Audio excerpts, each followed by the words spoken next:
Bismillahirrahmanirrahim. Assalamualaikum warahmatullahi wabarakatuh.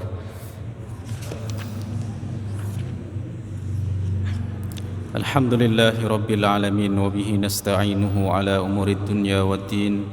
Wassalatu wassalamu ala al-mab'uthi rahmatan lil alamin, asyrafil anbiya'i wal mursalin, Sayyidina wa nabiyyina Muhammadin wa ala alihi wa sahbihi wa man ittaba'a hudahu wa salaka nahjahul qawim ila yaumiddin ajma'in, amma ba'd. Fa ya rabbi zidni ilma warzuqni fahma, rabbi shrah li sadri wa yassir li amri wahlul 'uqdatam min lisani yafqahu qawli. Subhanaka la ilma lana illa ma 'allamtana innaka antal alimul hakim. Shadaqallahul azim. Bapak Ibu sekalian, kaum muslimin dan muslimat jamaah Masjid Cokro Aminoto yang dimuliakan oleh Allah, juga jamaah-jamaah yang lainnya. Alhamdulillah pada kesempatan malam hari ini kita semuanya bisa menunaikan ibadah sholat maghrib berjamaah. Salawat dan salam senantiasa kita hadiahkan kepada baginda Nabi Muhammad SAW, pada keluarga, sahabat serta umat beliau yang senantiasa istiqomah di jalannya, dan kita nantikan syafaat beliau nantinya di yaumil qiyamah. Mudah-mudahan kita semuanya bisa mendapatkan syafaat beliau. Amin ya rabbal alamin. Bapak Ibu sekalian rahimakumullah, kita akan lanjutkan kajian tafsir surah Maryam, masih berkenaan dengan kisah Maryam.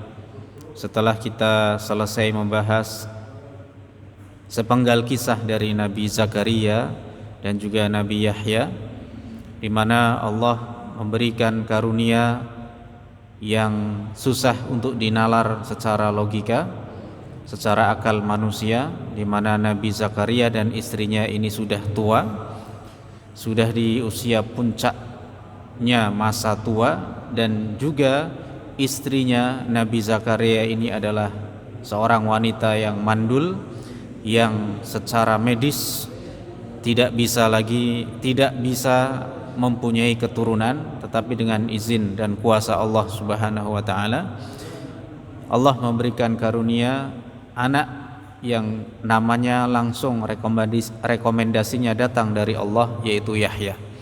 Kemudian kisah berikutnya adalah Maryam, di mana kisah ini jauh lebih dahsyat lagi dari kisah yang pertama, di mana kalau ada Nabi Zakaria dan istrinya, ada sebab untuk seseorang ini mempunyai anak, di mana ada orang tua, ada laki-laki dan perempuan. Tetapi ini Maryam, ini jauh lebih di luar nalarnya manusia, di mana Maryam tidak mempunyai seorang suami dan tidak pernah melakukan hubungan dengan laki-laki. Terlebih beliau ini berzina, tidak mungkin. Ya, karena beliau adalah seorang wanita suci yang menjaga kehormatannya, sebagaimana Allah firmankan dalam surah At-Tahrim, wa Maryam ibnata Imran allati ahsanat farjaha, dan Maryam binti Imran yang telah menjaga kehormatannya. Ya. Fanafakhna fihi min ruhina, lalu kami tiupkan padanya, yaitu ruh kami. Jamaah sekalian rahimakumullah, ketika Nabi Muhammad SAW diperintahkan oleh Allah untuk membacakan kisah Maryam yang terdapat di dalam Al-Quranul Karim, di mana Maryam ini sedang mengasingkan dirinya di sebuah tempat yang berada di arah timur. Kata para ulama, tempat ini masih mengatakan di sebelah timurnya Baitul Maqdis, artinya masih di area tersebut.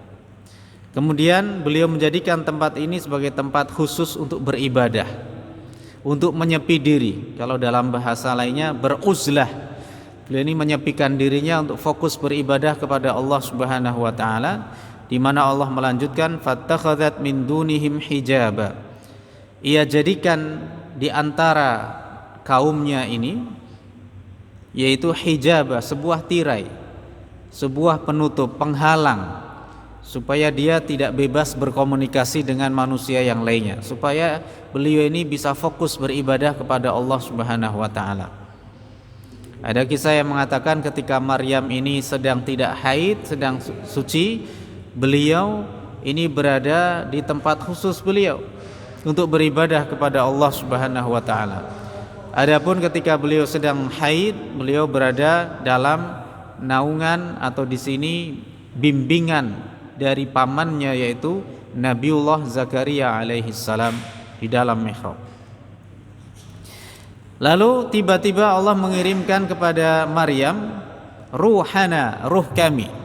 Yang dimaksud dengan ruh kami ini adalah Ar-Ruhul Amin, malaikat Jibril alaihi salam, fatamatsala laha basyaran sawiyya, yang menjelma menjadi seorang laki-laki yang sempurna. Jadi tidak ada kekurangan sedikit pun sifat manusianya. Betul-betul murni seperti manusia. Ya. Seperti sihir jamaah sekalian. Sihir ini ya, ketika dilihat ini hanya yukhayyalu ilaihim, yang namanya sihir ini adalah kayak semacam khayalan, pandangan seperti itu, yang sejatinya itu bukan.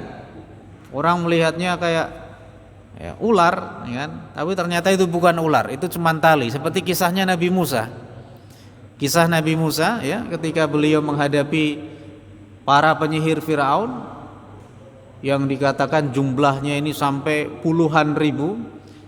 Satu orang ini melempar satu tali dan satu tongkat dan berubah jadi ular yang kecil ya.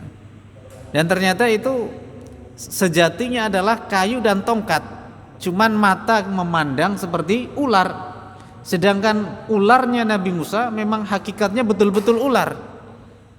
Ketika Nabi Musa melemparkan tongkatnya, berubah jadi ular yang besar, ditelan itu semua tali-tali dan tongkat-tongkat penyihir ini ya, dia ditelan semua. Itu betul-betul ular. Allah yang merubah itu. Tapi kalau sihir ini silap mata ya, kalau orang Malaysia bilang silap mata, ini sulap gitu kan. Jadi ini tipuan mata. Ini basyaron sawiyah, betul-betul adalah manusia sempurna. Malaikat Jibril berkali-kali beliau ini menjelma menjadi manusia yang ya seutuhnya manusia. Maka Maryam dengan begitu didatangi oleh laki-laki jelmaan malaikat Jibril ini, beliau kaget. Qalat inni a'udzu birrahmani minka in kunta taqiyya. Maryam berkata, sesungguhnya aku berlindung kepada yang maha pemurah, Allah Subhanahu wa ta'ala, minka darimu wahai laki-laki, in kunta taqiyya, kalau kamu adalah orang yang bertakwa. Kalau kamu orang laki-laki bertakwa, pasti kamu enggak mungkin godain wanita. Kamu jaga ifah kamu, kehormatan kamu ini ya. Kamu enggak mungkin, orang laki-laki bertakwa enggak mungkin bersiul untuk wanita yang sedang lewat di jalan, enggak mungkin. Ini ciri-ciri orang bertakwa. Kamu bertakwa enggak godain wanita, enggak godain cewek ya. Sehingga ini peringatan Maryam hendak menasehati ya laki-laki ganteng ini, dan ganteng pula jemaah. Dikisahkan Maryam ini sempat beliau ini terpana, artinya terpesona melihat kegantengan laki-laki ini, jelmaan malaikat Jibril ini ya. Seperti kisah Nabi Yusuf ketika beliau juga sempat tergoda dengan kecantikan Zulaikha. Zulaikha pun juga demikian. Laula ar-ra'a burhana rabbih, seandainya Yusuf alaihi salam tidak melihat tanda dari Tuhan, artinya beliau tidak ingat dengan Allah, pasti sudah akan melakukan hal itu. Tapi tidak ada seorang nabi pun yang melakukan zina, tidak ada. Bahkan yang sudah saya sampaikan, nabi tidak ada seorang nabi yang terlahir dari orang tua yang pezina. Dan istri nabi tidak ada yang selingkuh, nggak ada. Maaf, kalau istri pejabat selingkuh banyak ya. Mungkin istri seorang tokoh masyarakat selingkuh, atau sebaliknya iya. Mungkin tokoh agama mungkin iya ada. Tapi istri Nabi tidak ada yang selingkuh, tidak ada. Makanya di surah Tahrim dikatakan apa? Ketika Allah membuat perumpamaan, daraballahu matsalan lil ladzina kafaru Allah membuat perumpamaan orang ini, perumpamaan untuk orang kafir adalah imra'ata Nuh wa imra'ata Lut. Istrinya Nuh dan istrinya Lut. Nabi Nuh dan Nabi Lut orang soleh, pilihan Allah, nabi dan rasul. Tapi istrinya tidak beriman, ya, yang bernama Walighah dan Walihah, nggak beriman. Fakhanatahuma, keduanya berkhianat kepada suaminya. Berkhianatnya di sini bukan selingkuh atau main dengan laki-laki lain, ya, apalagi main sama berondong, enggak. Tapi berkhianatnya adalah dengan tidak mau mengikuti suaminya. Jadi cara Allah menjaga kehormatan para nabi itu tidak ada satu nabi pun yang dilahirkan dari hasil zina, meskipun dalam riwayat dikatakan ayahnya atau ibunya bukan termasuk orang yang beriman, ya kan? Tetapi nabi tidak ada yang dilahirkan oleh hasil zina, dan istrinya pun tidak ada yang berzina, artinya main gila sama laki-laki lain, enggak. Kenapa? Kalau sudah berkaitan dengan kehormatan, godain cewek, godain cowok, kemudian main gila, itu udah menurunkan, itu kehormatan orang itu langsung turun. Set. Ya, makanya dijaga oleh Allah. Jadi seakan-akan ini orang kafir, istrinya kafir, tidak beriman kepada Nabi Nuh, tidak beriman kepada Nabi Lut, istrinya dua-duanya nggak beriman. Ya. Tapi memang cara ini Allah ingin menjelaskan kita, meskipun suaminya seorang nabi dan rasul, bisa jadi istrinya tidak beriman. Istrinya Nabi Nuh mengatakan kepada orang-orang, Nuh ini gila. Kemudian istrinya Lut berkhianat karena apa? Ketika malam-malam Nabi Lut ini didatangi oleh tamu, yang itu juga jelmaan malaikat, laki-laki ganteng, ya kan? Awalnya orang kampung nggak ada yang tahu, malam-malam, ya. Hini ghaflah ini masa di mana kalau di dalam surah Al-Qasas, ya, hini ghaflah ini antara ya jam-jam waktu di mana malam itu orang sudah mulai masuk ke rumah masing-masing, apalagi kalau musim dingin, ya, orang masuk rumah udah nggak ada yang keluar. Jam 9, jam 10 itu dulu, zaman dulu jam 9, 10 itu udah masuk masa hini ghaflah. Hin itu artinya masa, ghaflah ini orang lalai. Kenapa lalai? Orang sudah konsen, dia sudah menikmati, dia bercengkrama di rumahnya. Gak ada orang keluyuran, itu gak ada dulu. Tapi sekarang jam 9, jam 10 masih ramai orang ini keluar. Sehingga ketika tamu Nabi Lut yang berupa ini malaikat yang menjelma jadi laki-laki ganteng, istrinya Nabi Lut tahu itu, dia kasih informasi kepada orang kampung, orang kampung, ini di tempat saya ada tamu laki-laki ganteng-ganteng semua, ayo cepat datang. Maksudnya apa? Karena tahu kaumnya Nabi Lut ini suka sesama jenis, laki-laki doyan laki-laki ini, ya, perempuan doyan sama perempuan. Meskipun pada dasarnya hakikatnya kalau kita jumpai orang lesbi dan gay, kalau kita jumpai umpamanya ini ada laki-laki, ini ada laki-laki sama laki-laki, pacarnya laki-laki, atau suaminya atau istrinya laki-laki juga, kita lihat mungkin berita-berita itu, kalau kita perhatikan ada yang berperan sebagai laki-laki maskulin, ada juga yang berperan sebagai feminin, perempuan, meskipun sama-sama laki-laki.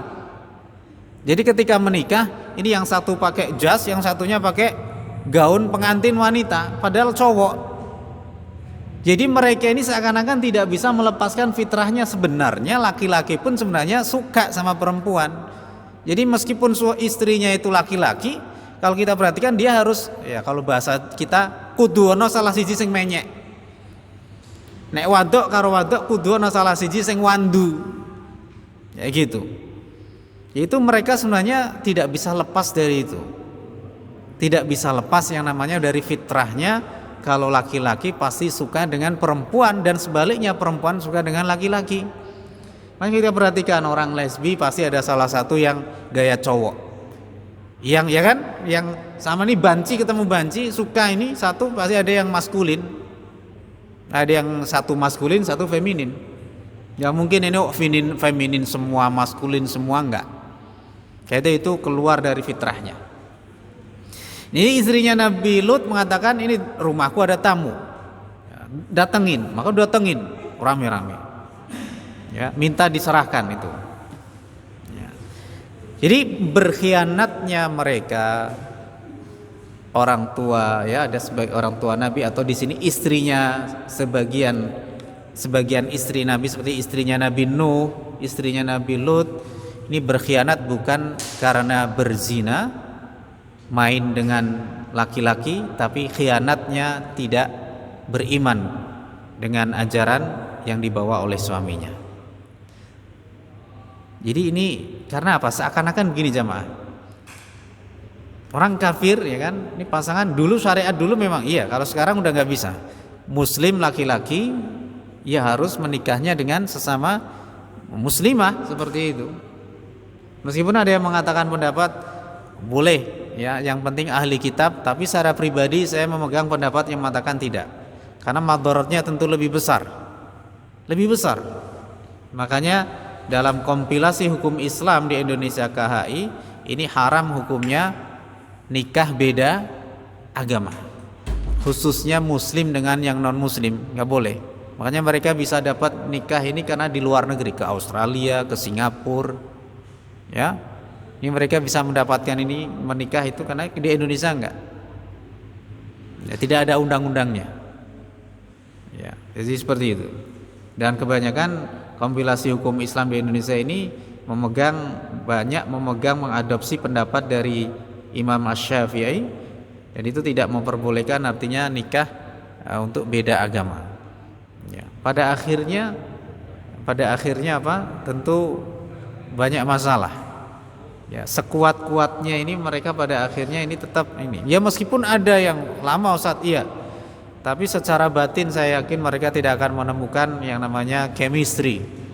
Ya. Ini nikah mudaratnya besar. Kenapa? Masa orang nikah beda agama kemudian anaknya, "Nak, kamu terserah mau milih agama apa." Ini tanggung jawab sebagai orang tua bagaimana? Yang mau ikut ibunya silakan, yang mau ikut orang ayahnya silakan.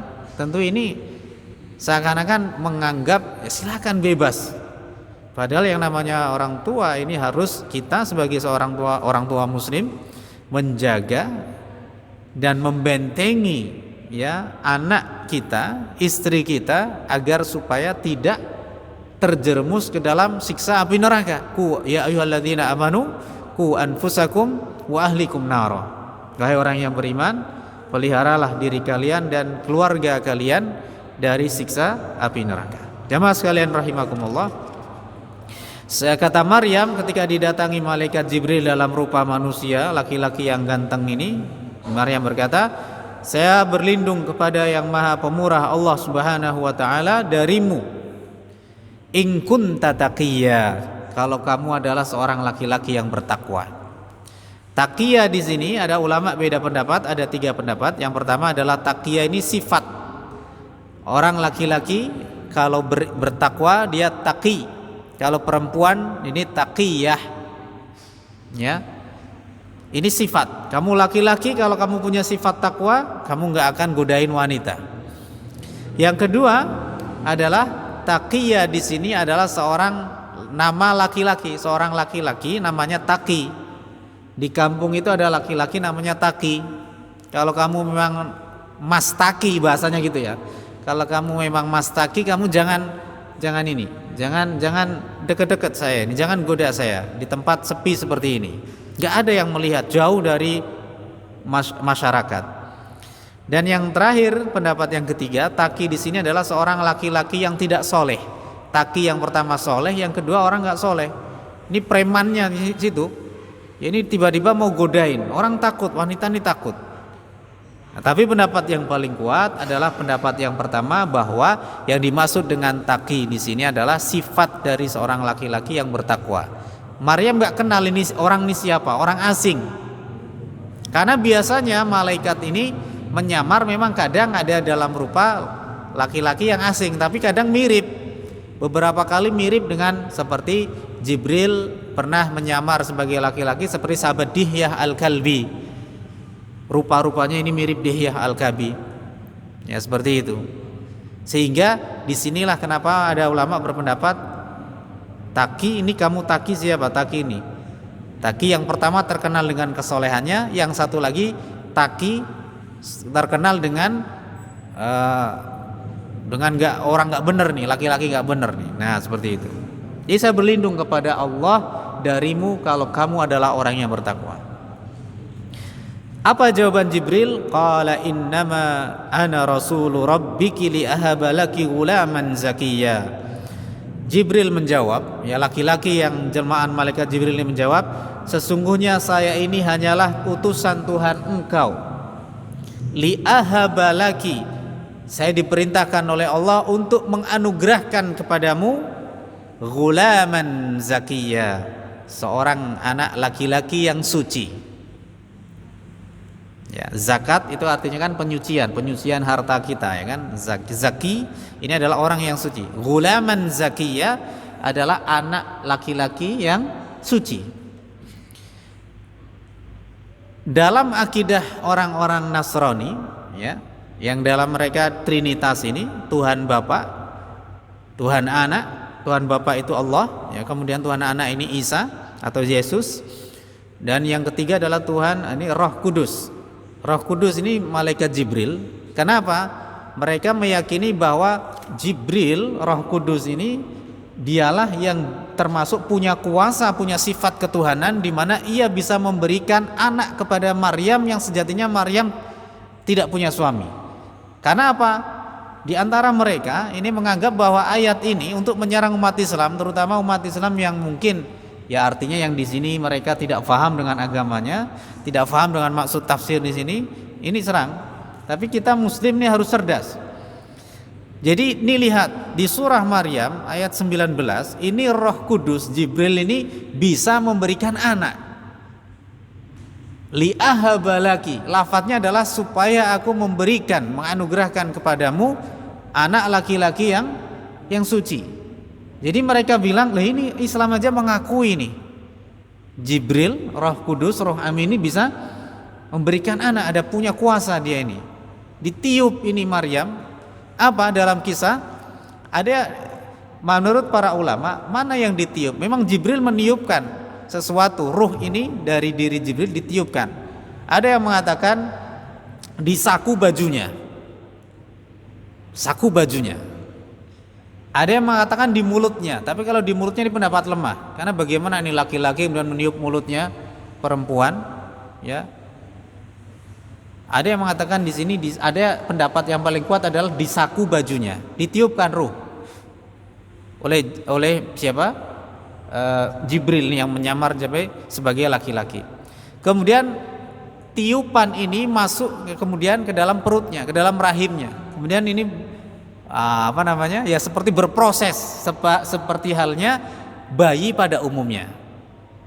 Itu atas kuasa Allah. Dan ini adalah ruh di antara ruh-ruh yang Allah ciptakan.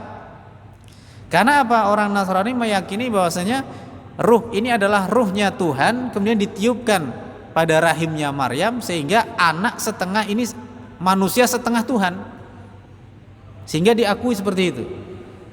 Kalau bahasanya yang lain manusia setengah dewa, kayak gitu. Karena ini mempunyai sifat ketuhanan. Karena ruhnya itu langsung datangnya dari Tuhan. Padahal yang dimaksud ruh adalah ruh dari ruh-ruh yang Allah ciptakan, yang ada di alam arwah Allah, di antara yang Allah ciptakan. Bukan ruh yang keluar dari zatnya Allah kemudian dititipkan melalui malaikat Jibril, kemudian Jibril meniupkan itu ruhnya dari zat Allah, bukan. Tapi orang-orang ini ahli kitab mereka meyakini karena orang Nasrani adalah ruhnya Allah yang ditiupkan dari dirinya Allah, kemudian dimasukkan ke dalam rahimnya Maryam, sehingga manusia setengah Tuhan, makanya dijadikan sebagai Tuhan. Isa putra Allah dalam keyakinan mereka. Kemudian Jibril ini punya kuasa li ahaba, bisa memberikan. Makanya dalam qiraah yang lain, qiraah itu ada yang tidak li ahaba, lafadznya bukan li ahaba di ayat 19 ini. Karena ini Jibril mengatakan li ahaba, supaya aku memberikan laki kepadamu wahai Maryam, gulaman zakiyah, anak laki-laki yang suci. Jadi ahaba ini aku memberi. Tapi bacaan yang lain dengan qiraah yang lain itu menyebutnya liyahaba, supaya dia Allah. Jadi domirnya, kata gantinya kembali kepada Allah. Sehingga ada dua bacaan di sini, liahaba dengan liyahaba. Ini juga sebagai tameng kepada orang-orang, ya, artinya orang-orang yang mendebat kita. Ini kalau kita faham qiraah bisa jawab. Dalam Al-Quran ada dua bacaan di sini, liahaba dengan liyahaba. Qiraah, ya kan? Kita berbicara qiraah kan ada qiraah sab'ah 7, ya kan? Ada qiraah asyrah 10. 7 itu yang mutawatir, yang udah disepakati, yang artinya periwayatnya banyak. Kalau yang 3, 7 tambah 3 kan jadi qiraah asyrah 10. Kalau yang 3 ini sifatnya ahad, riwayatnya ahad. Riwayatnya itu enggak sebanyak mutawatir. Ada lagi sampai Ustadz ada 14 Ustadz. Berarti yang 14 ini, yang sisanya 4 bacaan itu yang qiraah syadzah, qiraah yang lemah. Jadi yang mutawatir itu ada 7. Periwayatnya banyak. Ya, yang di sini ada Imam Asim, Hafaz yang kita baca ini ya, mayoritas 90% dunia ini dari qiraahnya ya, Asim ya. Kemudian sampai ke sahabat Ubay bin Ka'ab ini 7, ini ada termasuk qiraah sab'ah 7. Ini mutawatir. 90% ini hampir rata-rata dunia ini muslimin menggunakan qiraahnya Imam Hafs, ya kan? Kemudian sisanya ini dibagi-bagi. Itu 7, ada 7 macam qiraat yang mutawatir. Periwayatnya ini banyak. Ada yang 3, 7 tambah 3 jadi 10, makanya qiraah asyrah. Yang 3, yang 7 itu mutawatir, yang 3 itu ahad. Sifatnya ahad itu berarti periwayatnya enggak sebanyak seperti yang bacaan sebelumnya 7. Ada lagi tambah Ustaz 4, jadi 14. Qiraah 14. Jadi yang 4 ini berarti yang sudah syadz, riwayatnya itu tidak setenar, semasyhur, bahkan diantaranya ada yang qiraah lemah. Contoh dalam bacaan Fatihah ayat yang ketiga, ayat yang keempat itu bunyinya Maliki Yaumiddin. Ada 2 bacaan yang bacaan yang masyhur ini Maliki Yaumiddin, ma-nya panjang, ada yang ma-nya pendek, Maliki Yaumiddin. Ada bacaan yang syadz, lemah, itu pakai fiil malaka, malaka yaumaddin. Ada bacaan tapi ini qiraah syadz, qiraah yang artinya riwayatnya apa? Lemah, menyelisih jumhur. Ya. Baik, jamaah sekalian rahimakumullah. Jadi Jibril ini hanya menyampaikan apa yang Allah sampaikan. Ya, seperti gini. Kita membaca ayat Allah berfirman, "Ud'uni astajib lakum." Wa qala rabbukum ud'uni astajib lakum. Tuhanmu berkata, mintalah kepadaku, berdoalah kepadaku, niscaya aku kasih, aku ijabai. Umpamanya kita membaca itu, ud'uni astajib lakum, membaca ayat itu, kalau itu yang kita niatkan itu adalah diri kita yang membaca, minta sama saya, berdoa kepada saya ini seperti Tuhan, itu kita berarti dosa besar. Tapi kalau kita membaca sesuai apa yang dalam Al-Quran, Allah berfirman, ud'uni astajib lakum, maksudnya seperti itu, maka ini kita nggak jatuh. Contoh kita baca ayat tentang yang fatal, seperti Fir'aun mengatakan, ana rabbukumul a'la, aku adalah Tuhanmu yang paling tinggi. Ini kita hanya membaca apa yang dalam Al-Quran, bukan berarti kemudian kita menyampaikan seperti yang disampaikan Fir'aun, tetapi kita menyampaikan apa yang dalam Al-Quran. Fir'aun pernah berkata seperti ini. Inilah yang terjadi pada malaikat Jibril. Aku disuruh Allah untuk memberikan kepadamu, maksudnya aku memberi itu atas izin Allah. Karena kalau aku tidak diizinkan oleh Allah, aku nggak mungkin bisa memberi engkau ini apa? Anak melalui tiupan ruh saja, disebul saja nggak bisa. Ya. Jadi ini namanya, kata para ulama, namanya qala ala sabilil hikayah. Jadi berkata sesuai dengan hikayatnya, sesuai apa yang dititahnya, perintahnya. Ya, seperti itu. Jamaah sekalian rahimakumullah, Maryam bertanya, qalat anna yakunu li ghulam walam yamsasni bashar walam aku baghiya. Bagaimana mungkin, gimana caranya saya ini punya anak, walam yamsasni bashar, sedangkan aku belum pernah disentuh oleh manusia. Artinya disentuh di sini, ya tentu kita yakin Ibunda Maryam ini bukan orang yang artinya tersentuh secara kulitnya, karena wanita yang solehah ini dia tidak bersalaman dengan laki-laki lain. Pun demikian, laki-laki yang soleh tidak bersalaman kepada wanita lain. Ya, seperti itu. Ada seorang sahabat datang kepada Rasulullah, ya Rasulullah, inna imraati lataraddu yada lamis. Wahai Rasulullah, istriku tidak pernah menolak tangan lamis. Tangan lamis ini laki-laki yang menyentuhnya untuk bersalaman. Apa jawaban Rasulullah? Singkat aja, talikha, ceraikan. Tapi saya cinta ya Rasul, ajari dia bagaimana cara dia bermuamalah dengan laki-laki, seperti itu. Ya, jadi sampai bahasa lamis ini, lamis kalau di kita lamis ini ya apa? Lidah lamis, ya, ngomong, suka ngomong. Itu lamis itu adalah orang yang menyentuh. Istilah sentuhan di sini dalam kaidah fikih ini biasanya diidentikan dengan mas sama mula masah, itu adalah jima. Maksudnya Maryam, aku belum tersentuh laki-laki. Maksudnya apa? Aku belum pernah digauli oleh laki-laki. Aku nggak punya suami, gimana ini? Saya punya anak. Ya, kalau tadi kisahnya Nabi Zakaria dengan istrinya Asya, ini masih ada logis. Allah berkuasa karena secara logika ini ada suami, ada istri. Ini Maryam lebih menakjubkan lagi, nggak punya suami. Makanya kita umat Islam ini diperintahkan oleh Rasulullah jangan artinya memuji Isa bin Maryam seperti pujiannya yang dilontarkan oleh orang-orang Nasrani. Karena mereka saking memuji Isa bin Maryam kemudian menjadikannya sebagai Tuhan. Manusia setengah Tuhan, ruhnya Allah, bukan ruh dari ruh yang Allah ciptakan, bukan. Jadi orang Nasrani meyakini ruhnya yang ditiupkan kepada Maryam itu adalah ruhnya dari zatnya Allah Subhanahu wa ta'ala. Ini tidak kita yakini. Sebaliknya orang Yahudi, kata Rasulullah, dan jangan kau merendahkan Isa bin Maryam sebagaimana orang Yahudi merendahkannya.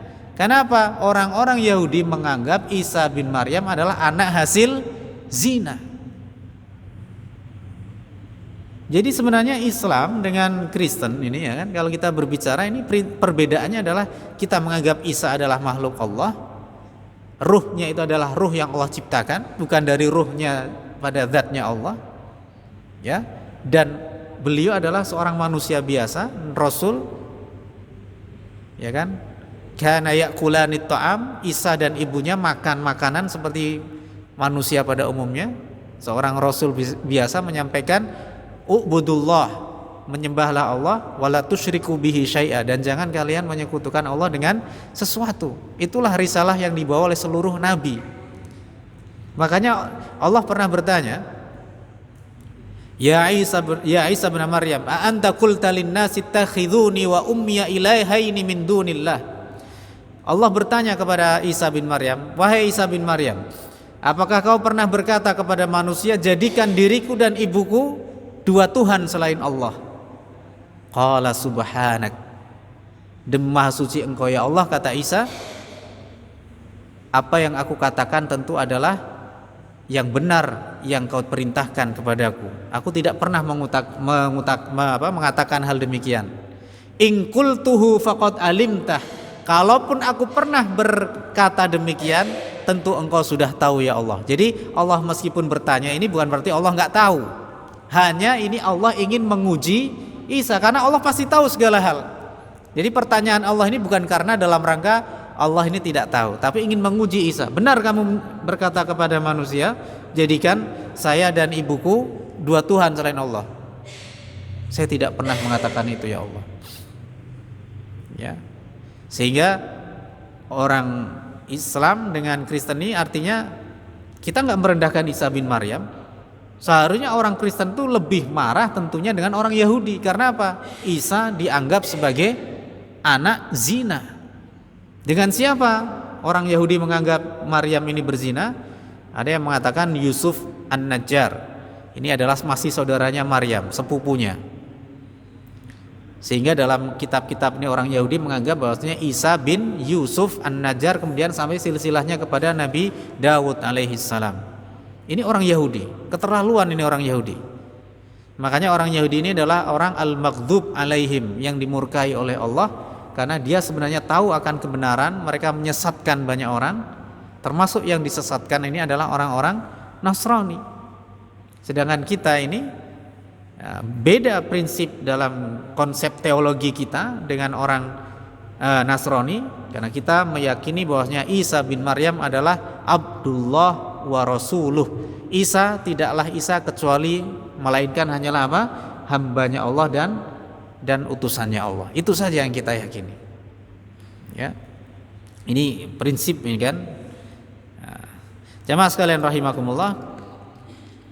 Saya belum pernah ini disentuh oleh laki-laki. Walam yamsasni bashar. Artinya saya belum pernah digauli sama laki-laki. Walam aku baghiyah, dan saya bukan pezina. Jamaah sekalian, menarik di sini baghiyah tidak menggunakan tak marbutah. Nanti pada kisahnya ketika Maryam ini mengemban Isa ketika masih bayi, pulang ke kampungnya kan. Maka di sini orang-orang kampung pada protes. Ya ukhta Harun, wahai saudarinya Harun, maka na abuki imra'a sau'i, maka na abuki imra'a sau'i wa makanat ummuki baghiyah. Wahai saudarinya Harun, ibumu ini, ayahmu ini bukan lelaki yang buruk. Dia orang baik-baik, orang alim, bahkan ketuanya para alim di situ. Wa makanat ummuki baghiyah, ibumu bukan pezina, ibumu ini bukan pelacur. Jadi kata bagi meskipun tidak ada tak marbutah, tapi nisbatnya maaf kepada perempuan. Kenapa? Lafadz zina pun dalam surah An-Nur ini ayat kedua dikatakan az-zaniyatu waz-zani, pezina perempuan dan pezina laki-laki. Yang disebutkan adalah perempuan dulu. Karena apa? Artinya seakan-akan ini perempuan ya, artinya di sini memang ada perempuan yang betul-betul menjaga kehormatan, ada perempuan yang bisa mengumbar seseorang untuk supaya jatuh kepada perzinaan. Bahkan di zaman dulu pada masa jahiliyah, perempuan itu kalau di depan rumahnya ada bendera khusus, itu berarti dia sudah mengajak berzina, sudah melegalkan zina, ada bendera khusus. Ini bendera ini macam ini berarti ini bendera mengajak zina. Jadi rumah-rumah para pelacur ini sudah ini, perempuan ini udah ini ada bendera itu berarti ngajak zina. Makanya dalam Al-Quran disebutkan terlebih dahulu adalah perempuan az-zaniyatu waz-zani fajlidu kulla wahidin minhuma mi'ata jaldah. Pezina perempuan dan pezina laki-laki, maka deralah mereka, cambuklah mereka, salah seorang artinya di antara keduanya ini ya, dua-duanya ini didera sebanyak 100 kali cambuk kalau ini belum menikah. Wala ta'khudhukum bihima ra'fatun fi dinillah in kuntum tu'minuna billahi wal yaumil akhir wal yashhad adzabahuma ta'ifatun minal mu'minin. Deralah 100 kali dan apa? Jangan sampai rasa belas kasihanmu ini menghalangi kamu untuk tidak melakukan deraan itu. Melaske. Jangan. Kalau memang ini hukum Allah, ketentuan Allah, lakukan. Jangan sampai rasa belas kasihmu itu menghalangi kamu untuk tidak mencambuk mereka. Kalau kamu betul-betul beriman kepada Allah dan hari akhir. Dan hendaklah ada yang menyaksikan deraan ini, ada sebagian orang yang beriman. Makanya di Aceh itu kalau ada kasus perselingkuhan apa, dera itu selepas sholat Jumat, orang-orang pada lihat. Masya Allah Pak, sekarang yang namanya cah SMP Pak, anak SMP sudah Masya Allah nih, tempat gelap-gelapan. Saya mau buang sampah, ini saya buang sampah sengaja pakai peci, ya pakai sarung, ini dikiranya apa kan? Ini lampu saya nyalain, lampu terang yang jauh. Nah ini tahu, saya pepet saya ini, pada bubar, dikiranya saya FPI. Jadi gini, waduh FPI kan? Ini maksudnya ini orang kalau habis isya ini datang buang sampah ini pasti ini kan? Nah ini kenapa? Ya Allah, kalau melihat kayak gitu, ya anak-anak seperti itu masih SMP, ya. Nah ini makanya ini apa namanya, kita mohon kepada Allah Subhanahu wa taala supaya menjaga keluarga kita, anak-anak kita kan, supaya tidak terjerumus kepada dosa yang namanya adalah zina di sini. Jadi kata baghiya meskipun lafadznya laki-laki tapi jatuhnya kepada perempuan. Ya kan? Karena di sini perempuan ini adalah aurat, ya kan? Ya, yang bukan aurat ini kata Nabi adalah wajah dan telapak tangan. Seperti ini.